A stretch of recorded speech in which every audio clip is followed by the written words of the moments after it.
EBIT से traffic police की जानिब से व्हीकल चेकिंग प्रोग्राम मुनक्किद किया गया। इस मौके पर उन्हें एक एक्टिवा के 117 चालानात मिले। एबिट ट्रैफिक पुलिस ने हैदराबाद कलेक्टर ऑफिस के रूबरू गाड़ियों का मुआयना करते हुए होंडा एक्टिवा के 117 चालान मिले।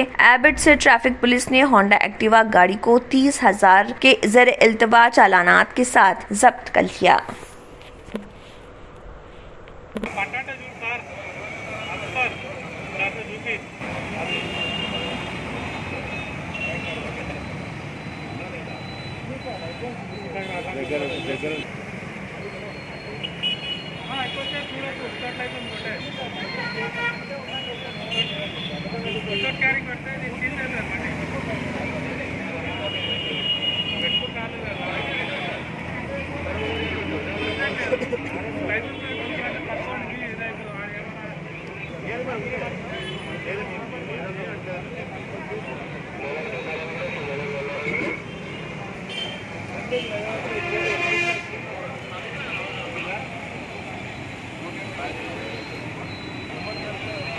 अगर आपने हमारे चैनल को अभी तक सब्सक्राइब नहीं किया है तो यहाँ पर रेड कलर का सब्सक्राइब बटन दिख रहा है, उसे क्लिक करें और हमारे चैनल को सब्सक्राइब कीजिए और साथ ही साथ बेल आइकन को भी क्लिक कीजिए जिससे आपको ताज़ा अपडेट मिलती रहे।